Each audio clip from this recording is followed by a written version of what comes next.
할렐루야. 아멘. 우리 옆 사람과 한번 인사할까요? 이 밤에 잘 나오셨습니다. 큰 은혜 받으세요. 예. 우리 한 번 더 인사하겠습니다. 사랑하고 축복합니다. 예, 감사합니다. 저를 보시는 분들도 많은데 저도 사랑합니다, 여러분. 예. 오늘 말씀 붙들고 우리 여호와를 경외함, 하나님을 경외함이라는 제목으로 주의 말씀 증거하도록 하겠습니다. 100세 시대를 넘었어요. 이제는 120 시대를 맞이하면서 그 어느 때보다 건강에 대한 관심이 커졌습니다. 그래서 어떤 음식을 꼭 먹어야 된다, 어떤 음식을 먹으면 안 된다, 어떤 건강 영양제는 꼭 챙겨야 된다, 이런 유튜브 채널들 쇼츠들이 너무나 많죠. 게다가 무엇을 먹으려 할 때는 꼭 그 음식에 대한 효능을 검색해 보는 사람들이 있습니다. 이것은 무슨 효능을 가졌지? 식당에는 그 집에서 파는 음식에 대한 효능을 붙여놓고는 홍보하는 일을 이제는 너무나 흔하게 볼 수 있습니다. 제가 봤던 것 중에 참 인상 깊은 게 있어요. 고창에 있는 어느 장어식당에 붙어 있는 이 설명인데요. 여러분 잘 안 보이시죠? 읽어보시면 거의 첫 문장에서 끝납니다. 이래요. 고혈압, 비만, 성인병 예방에 항암 효과, 노화 방지, 피부 미용에 효과가 우수합니다. 여러분 첫 문장 읽으면 이건 먹어야 되는 거예요. 이건 안 먹으면 손해죠. 이거는 어떻게 할 수가 없습니다. 게다가 마지막 문장은 이렇게 써 있어요. 시력이 감퇴하거나 기운이 빠져 기력이 회복이 필요할 때 장어의 효능이 매우 뛰어납니다. 이건 거의 만병통치약이에요. 여러분 장어만 이렇습니까? 아니에요. 콩나물 국밥집에 가보면 거부할 수 없는 콩나물의 효능, 콩나물이 이렇게 좋았나? 이런 창조주 하나님을 찬양하게 돼요. 추어탕집에 가보면 미꾸라지는 거의 부필수 보약과도 같죠. 사람들은 맛도 좋지만 이렇게 효능이 있는 좋은 것들을 찾아 먹습니다. 왜 그럴까요? 건강하게 오래 살고 싶기 때문에 그렇습니다. 그러나 진짜 복된 인생, 진짜 건전하고 건강한 인생은 몸의 영역에만 국한되는 것이 아니에요. 몸만 건강하다고, 몸에만 좋다고 좋은 인생이 만들어지는 건 아닙니다. 몸도 건강해야 되지만 마음도 건강해야 하고 영혼도 건강해야 하죠. 나라는 온 존재가 건강해야 진짜 건강한 인생이요 복된 인생입니다. 그러면 진짜 건강한 인생을 위해 우리는 무엇을 먹어야 합니까? 말씀을 먹어야 합니다. 말씀을 먹어야 돼요. 하나님의 말씀을 읽고 듣고 묵상하고 씹고 소화시켜서 잘 먹어야 됩니다. 매일 먹어야 하고 고르게 먹어야 합니다. 왜요? 우리는 말씀으로 지어진 존재들이기 때문에 그래요. 굉장히 중요합니다. 우리는 말씀으로 지어진 존재들이기 때문에 말씀을 먹어야 복되고 참된 인생을 살아갈 수 있는 것입니다. 존재적으로 그래요. 오늘 본문은 잠언입니다. 나라는 존재가 건강하고 바르게 살 수 있도록 최고의 효능을 자랑하는 지혜의 보고서죠. 후회하지 않을 신자의 삶을 살기 원한다면 잠언을 봐야 됩니다. 지식과 지혜를 누리며 살길 원한다면 잠언을 봐야 돼요. 잠언은 이스라엘의 왕이었고 다윗의 아들이었던 솔로몬의 잠언입니다.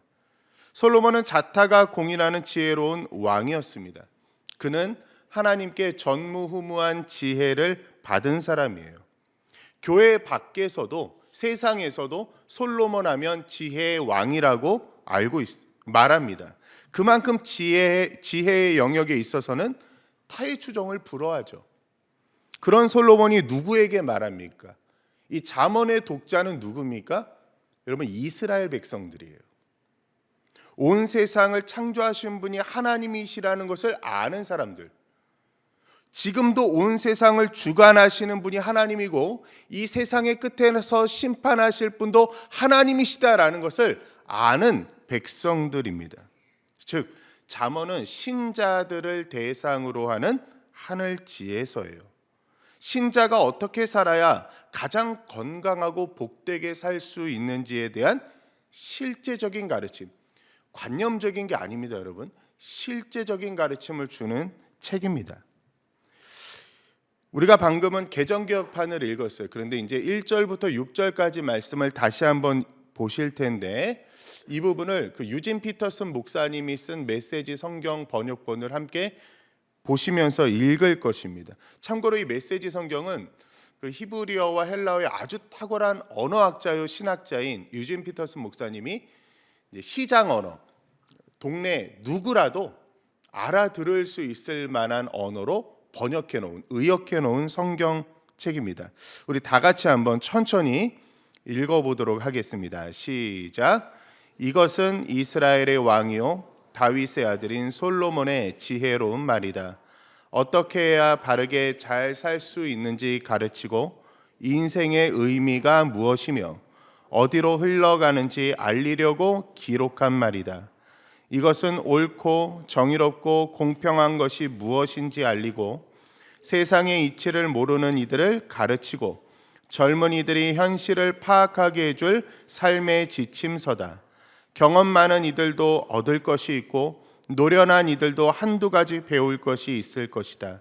깊이 음미할 만한 새로운 지혜와 현인들의 슬기가 이 안에 있다. 잠언의 효능입니다. 정리하면 이렇죠. 잠언은 어떻게 해야 바르게 잘 살 수 있는지를 가르쳐줘요. 잠언은 인생의 의미를 가르쳐주고 그 인생이 어떻게 되어가는지를 알려준다고 합니다. 잠언은 무엇이 옳은지, 무엇이 정의로운지, 무엇이 공평한지를 알려주는 책이래요. 잠언은 세상의 이치를 모르는 이들을 가르쳐주는 책, 깨우쳐주는 책이랍니다. 잠언은 젊은이들에게는 현실을 파악하게 해주고 경험 많은 중년들과 노련한 노년들에게도 교훈을 주는 삶의 지침서가 됩니다. 마지막으로 잠언은 깊이 음미할 만한 새로운 지혜와 현인들의 슬기를, 아주 실제적인 슬기를 가르쳐 줍니다. 잠언이 가르쳐 주는 것이 이러하다고 해요. 누구든지 이 잠언을 가까이 하고 그 가르침대로 살아간다면 세상에 둘도 없는 참된 지혜로운 삶을 살게 될 것이라고 선포하고 시작합니다. 이렇다는데도 잠언을 안 읽을 이유가 어디 있겠습니까? 솔로몬은 이 위대한 지혜의 책 잠언을 이렇게 소개한 다음에 이 잠언을 총망라할 한 문장을 소개합니다. 그것이 오늘 본문 말씀 7절 말씀이죠. 우리 다 같이 한번 읽어보도록 하겠습니다. 시작. 여호와를 경외하는 것이 지식의 근본이거늘 미련한 자는 지혜와 훈계를 멸시하느니라. 아멘. 우리가 암송하는 말씀이죠. 여호와를 경외하는 것이 지식의 근본이거늘 미련한 자는 지혜와 훈계를 멸시하느니라. 여호와를 경외하는 것이 지식의 근본이래요. 여기서 근본이라는 말은 레시트라는 말인데 처음, 시작, 태초에 이런 뜻입니다.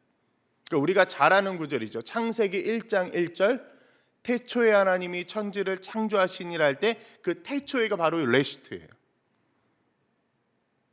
그래서 여호와를 경외하는 것이 지식의 근본이다라는 말은 이런 말이에요. 여호와를 경외하는 것이 모든 지식을 바르게 알아가는 데 있어서 시작점이 된다라는 거예요. 이것은 굉장히 중요한 통찰을 줍니다. 여호와를 경외하는 것이 모든 지식들을 바르게 알아가는 데 있어서 시작점이다. 왜냐하면 오늘 우리가 살아가는 세상이 가르쳐주는 방식과는 전혀 다르기 때문에 그렇습니다. 인생을 잘 살아가도록 돕는 책들을 자기 개발서라고 불러요. 제가 AI에게 한번 물어봤습니다. 그랬더니 매년 약 4,000권의 분량의 자기 개발서가 쏟아져 나온대요. 매년 계속해서. 이런 어마어마한 양이죠. 이런 책들이 제시하는 방법은 대략 이렇습니다. 뭐 다 똑같진 않겠지만 거의 이렇죠. 뭐 예를 들면 이런 거예요. 30일 동안 10kg 다이어트 하는 법. 이렇게만 하면 당신도 10억 부자 될 수 있다. 감흥이 없죠? 뭐 다들 10억 있으시니까 호주머니에. 성공한 인생을 살기 위한 10가지 법칙. 공부하는 학생들의 비밀 습관. 뭐 이런 것들. 그래서 누구라도 이렇게 따르기만 하면 잘 살 수 있게 될 것이라고 말합니다. 이러한 책들이 말하는 것들을 요약하면 소위 그 구조, 플랫폼들은 이러해요. 당신은 그동안 이렇게 살지 않았다. 그러나 지금이라도 늦지 않았다. 당신이 만일 오늘부터 이렇게 산다면 인생은 달라질 것이다. 과연 그럴까요? 아닙니다.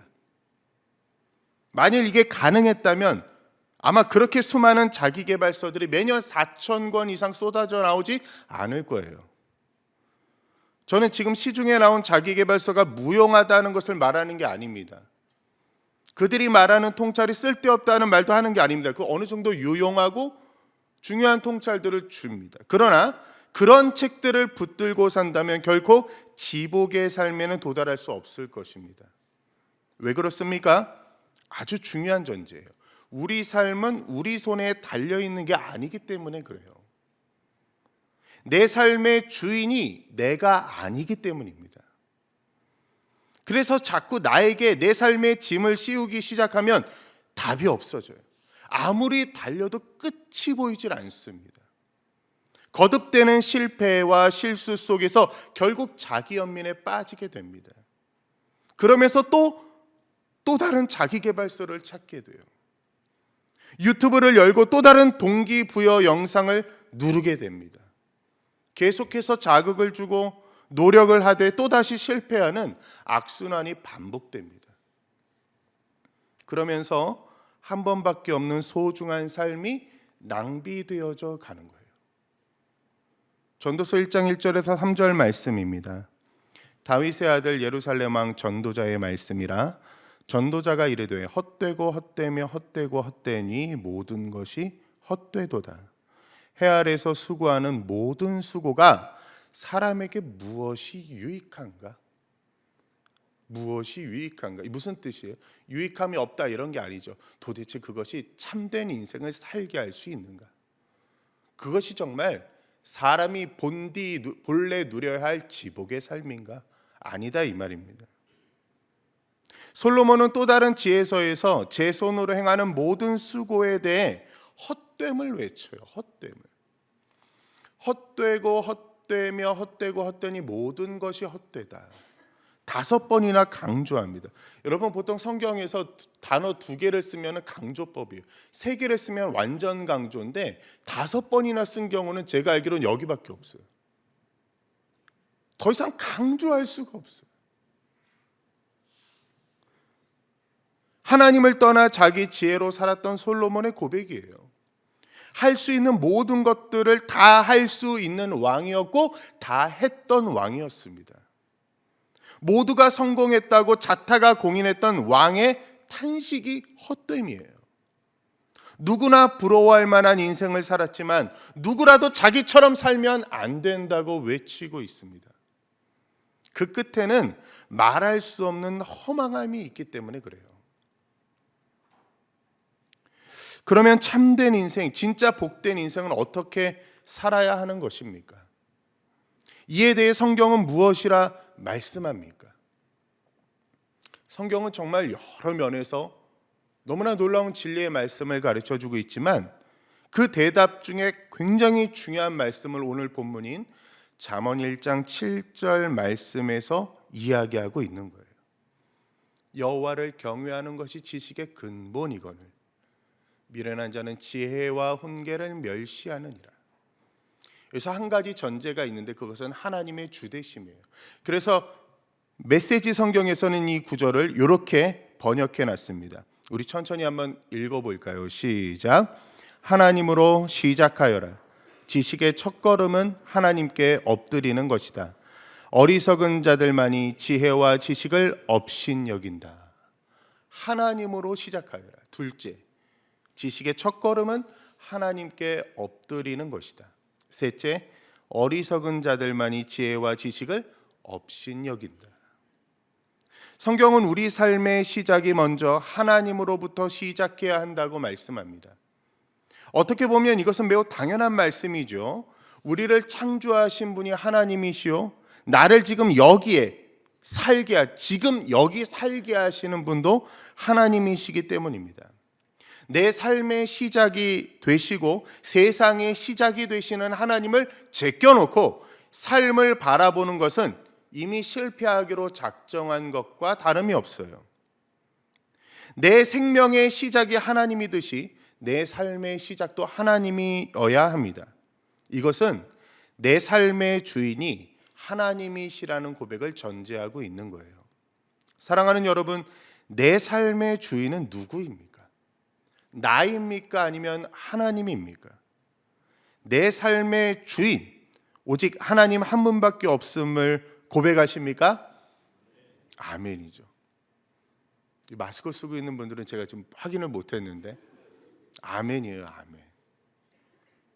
모든 생명의 시작이 하나님이시기에 지구상에 존재하는 모든 삶의 주인은 하나님이십니다.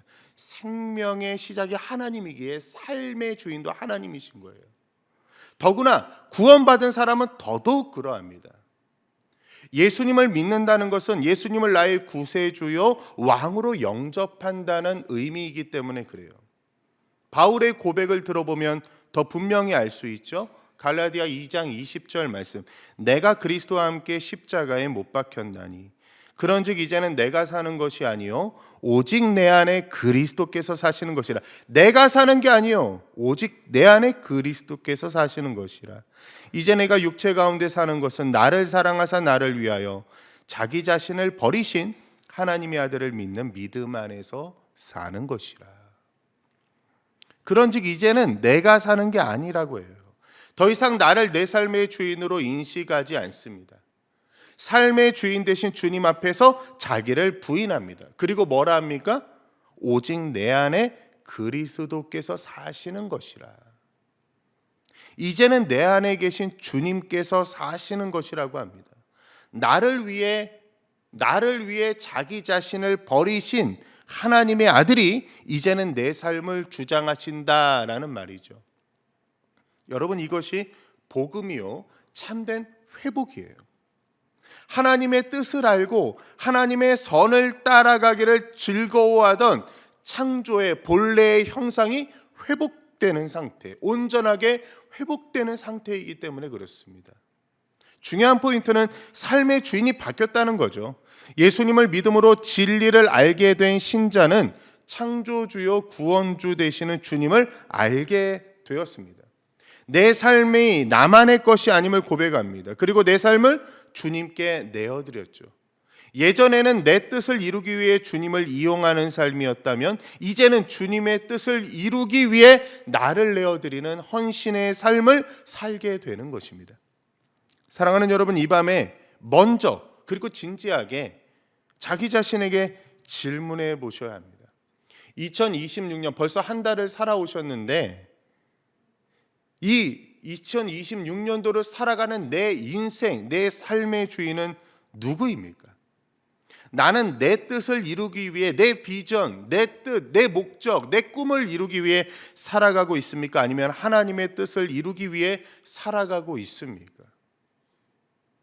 이 밤에 우리 삶의 방향을 다시 주님께로 향하게 하는 복된 은혜가 저와 여러분들에게 있기를 주의 이름으로 축원합니다. 두 번째, 지식의 첫걸음은 하나님께 엎드리는 것이에요. 성경은 우리 삶의 시작이 하나님이어야 한다는 것을 못 박은 후에 우리가 삶에서 얻는 모든 지식의 첫걸음은 하나님께 엎드리는 것이라고 말합니다. 우리가 눈을 떠서 보게 되는 모든 정보들, 들어서 알게 되는 모든 지식들을 바르게 분별하고 파악하여서 수납하는 모든 첫 번째 걸음은 뭐여야 된다? 여호와를 경외하는 것, 하나님께 엎드리는 것이어야 된다, 이렇게 말해요. 여기서 말하는 여호와를 경외함이란, 하나님을 경외함이란 단순히 두렵고 무서워하는 감정의 영역을 넘어섭니다. 존재적인 떨림 아래에서 하나님은 언제나 진리시다, 하나님은 언제나 옳으시다라는 전제 아래 겸손히 서는 태도를 말합니다. 그러니까 삶의 태도를 말하는 거예요. 우리가 접하는 모든 정보들과 지식들을 대할 때 그것들이 선한지 악한지, 옳은 것인지 틀린 것인지를 분별하는 기준이 필요하죠. 그 기준이 바로 하나님이어야 한다는 말입니다. 따라서 지식의 출발은 얼마나 아느냐가 아니라 누구의 말씀을 듣느냐에 있어야 해요. 여호와를 경외하는 것이 지식의 근본이라는 말은 내 생각과 경험과 상식을 최종적인 기준으로 삼지 않고 오직 주님의 말씀만을 기준 삼아 받아들이겠다라는 것입니다. 하나님을 경외하는 것은 하나님을 판단의 대상으로 두는 것이 아니라 판단의 기준으로 인정하는 것을 말하는 겁니다. 어거스틴, 우리가 잘 알고 있는 어거스틴은 젊은 시절부터 당대 최고의 지성, 엘리트로 그냥 최고의 천재로 인정받은 사람이었어요. 회심하기 전까지는 성경을 지적으로, 지성적으로 굉장히 미성숙한 책으로 여겼습니다. 당시 학문적으로도 인정받고 있었던 수사학, 철학, 그리고 만이교 사상에 정통했지만 정작 성경에 대하여서는 문체가 조악하다며 읽지 않았어요. 그러던 어거스틴이 회심 후에는 이렇게 고백했다고 합니다. 나는 진리를 알지 못한 것이 아니라 겸손하지 못했기 때문에 이해하지 못했다. 무슨 말입니까? 하나님 앞에 엎드리고 난 후에야 비로소 성경의 위대함을 보게 되었다라는 말이죠. 하나님을 경외함이 없는 지식은 그로 하여금 교만하고 삶을 헛되게 낭비하게 했지만 하나님을 경외함으로 출발한 지식은 그로 하여금 겸손하고 위대한 삶을 살게 한 것입니다. 우리가 잘 아는 탁월한 기독교 변증가인 C.S. 루이스는 본래 무신론자이자 철저한 이성주의자였어요. 무신론자. 게다가 기독교 자체를 반박할 지적 능력을 갖춘 사람이었습니다. 그런데 그 사람이 자신의 회심 과정에서 이런 말을 했대요. 내가 하나님을 믿지 못했던 가장 큰 이유는 지성이 아니라 자존심이었다. 나는 하나님 앞에 무릎 꿇은 가장 마지못한 회심자였다. 가장 어찌할 수 없는 회심자였다. 이런 말이죠. 루이스에게 신앙의 시작은 지성의 승리가 아니라 항복이었습니다. 자존심이 꺾여지고 하나님 앞에 무릎을 꿇고 나서야 참된 진리가 보여지게 되었다는 거예요. 예전에는 무신론을 주장하고 기독교를 반박하기 위한 모든 준비를 갖춘 지식인이었다면 회심 이후로는 하나님을 옹호하고 성경 말씀만이 참되다는 것을 말하지 않을 수 없는 참 지식인이 된 것이죠. 포인트는 어거스틴도 루이스도 하나님을 더 많이 알아서 엎드린 것이 아니라 엎드렸을 때 비로소 하나님을 알게 되었다라는 거예요. 하나님의 주되심을 깨닫고 하나님을 경외함으로 지식을 대할 때에야 비로소 참 지식을 쌓아갈 수 있었고 헛됨이 없는 인생길을 걸어갈 수 있게 되었다는 것입니다. 사랑하는 여러분, 지식의 첫걸음, 내가 삶을 살아가기 위해서 받아들이는 모든 지식의 첫걸음은 하나님께 엎드리는 것으로부터 시작되는 것입니다. 하나님을 경외함으로써 삶의 모든 지식들을 대하셔야 합니다. 그럴 때 참된 삶이 보이게 됩니다. 헛됨이 없는 삶의 첫걸음은 언제나 하나님을 경외함입니다. 하나님을 경외함 없이는 어쩔 수가 없어요. 그저 헛됨의 굴레 속에서 다름박질할 뿐입니다. 올 한 해 하나님을 경외함으로 건강하고 참된 삶을 사시는 우리 모두가 되기를 바랍니다. 정말 하나님 앞에 엎드려서 우리 눈에 보이고 우리 귀에 들리는 모든 정보와 지식들 가운데 참 지식을 분별하여 받아들여 참된 삶을 사는 것이 신자의 복이요 잠언이 말하고 있는 삶의 원리인 것이에요. 세 번째로 어리석은 자들만이 지혜와 지식을 업신여긴다고 합니다. 여기서 어리석은 자들이란 누구를 말하는 것일까요? 여러분, 우리가 잠언을 보면 크게 두 부류의 사람이 나옵니다. 한 편은 하나님을 경외하는 자, 또 지혜로운 자 이렇게 표현해요. 또 한편은 어리석은 자, 그리고 미련한 자 이렇게 표현합니다. 본문에서 말하는 어리석은 자는 실수가 잦은 사람이 아니라 하나님을 경외하지 않는 사람을 말하는 것입니다. 서두에서도 말씀드렸지만 이 책의 첫 번째 독자는 이스라엘, 곧 하나님의 백성들입니다.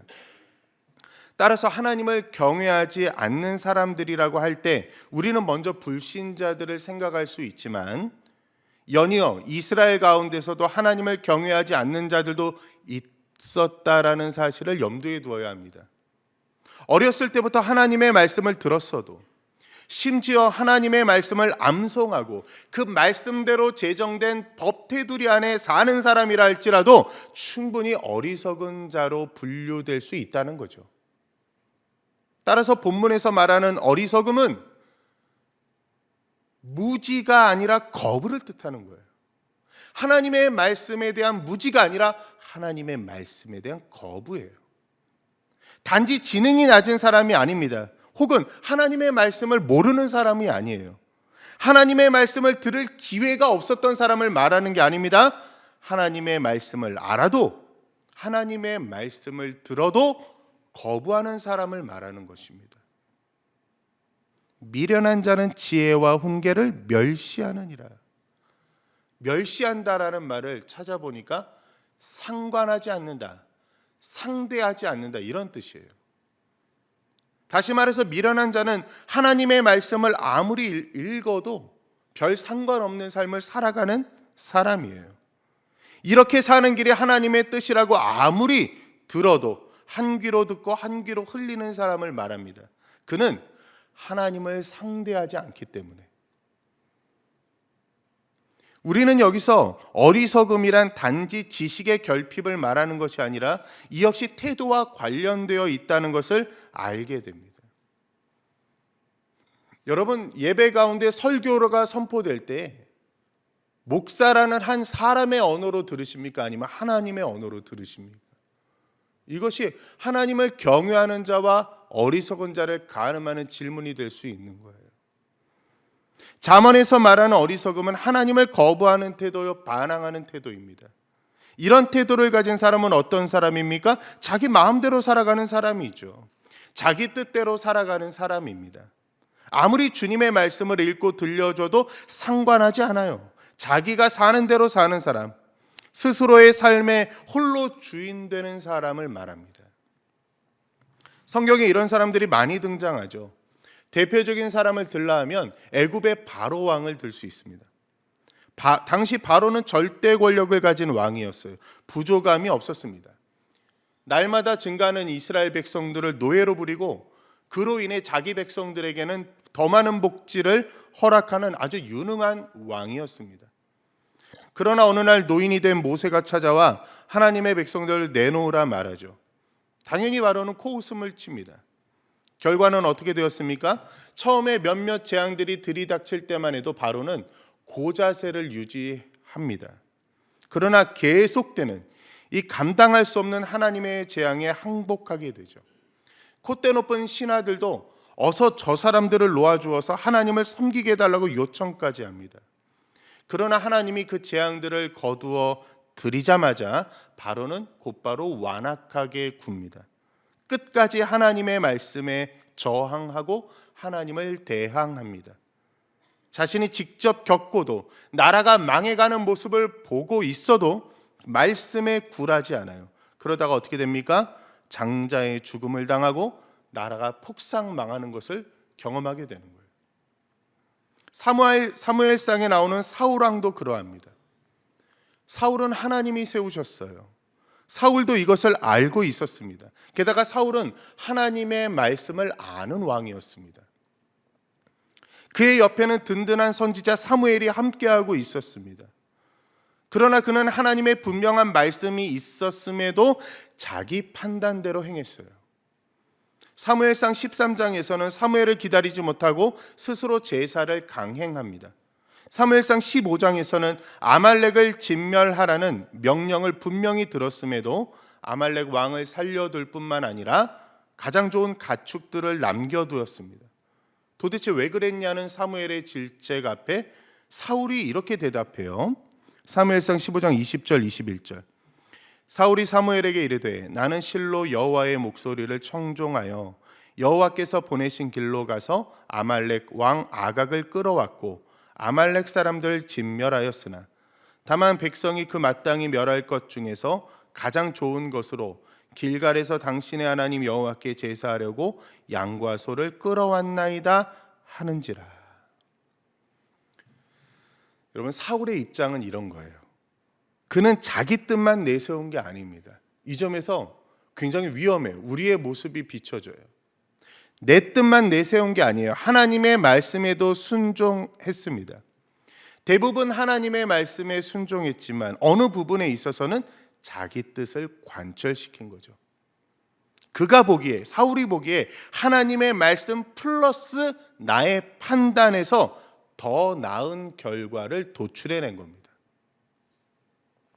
그러나 이에 대한 사무엘의 평가는 단호해요.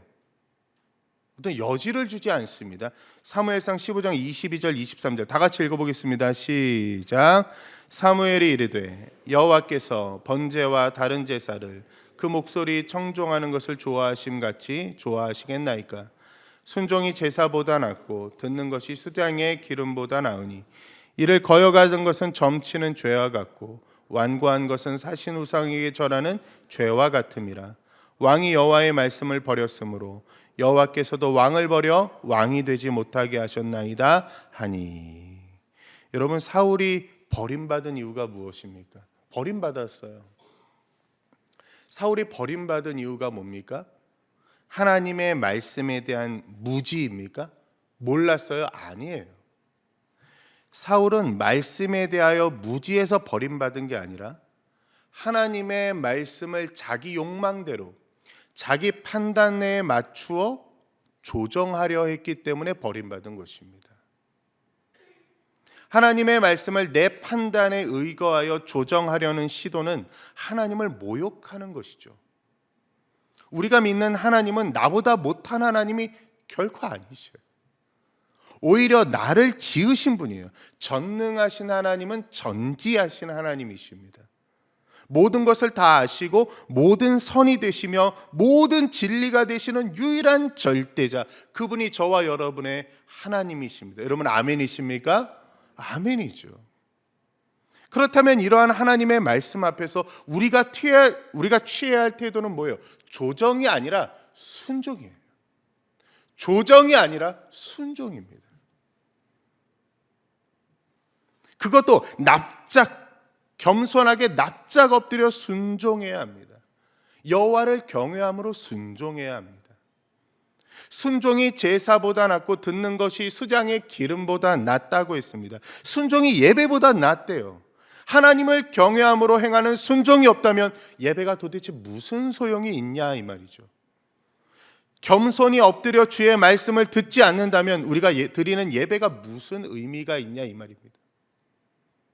하나님을 경외함으로 순종하지 않는 삶이 미련한 삶이에요. 이런 삶은 우리 인생을 병들게 하고 죽음으로 인도하며 헛됨을 꾸리고 망할 길로 인도하는 것입니다. 하나님을 경외함으로 순종하는 삶이 지혜로운 삶입니다. 이런 삶이야말로 우리 인생을 건강하게 하고 복되게 하며 생명으로 인도합니다. 우리 삶의 참된 건강함은 바로 하나님을 경외함으로 순종하는 삶에 있는 줄로 믿습니다.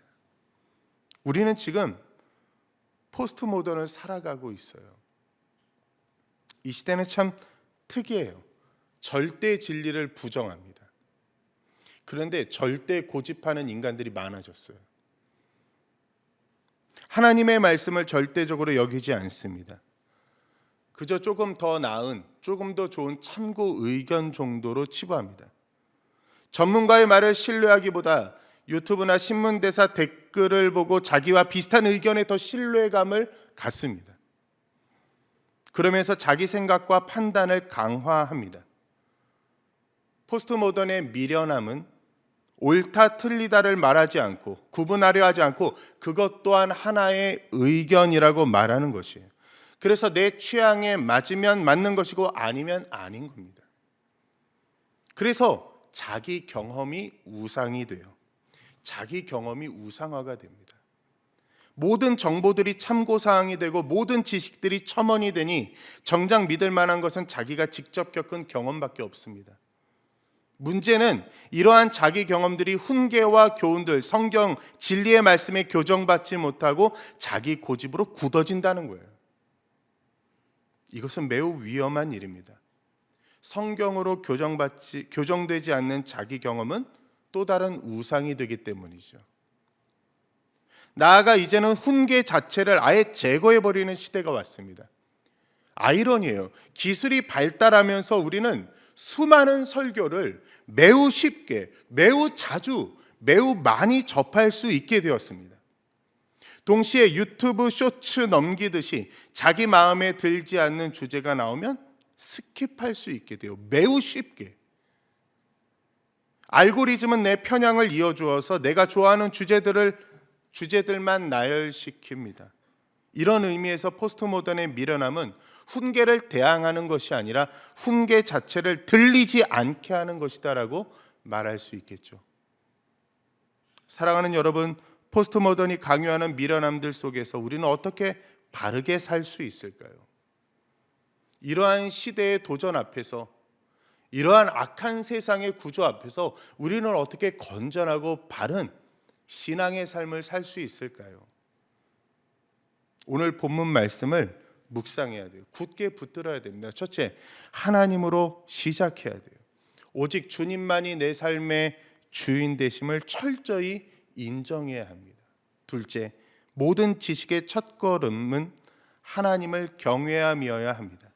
하나님의 말씀만이 우리 판단의 기준이 되어야 해요. 셋째, 하나님을 경외함으로 순종하는 삶이 되어야 합니다. 하나님의 모든 말씀에 엎드려 아멘하는 삶이 되어야 합니다.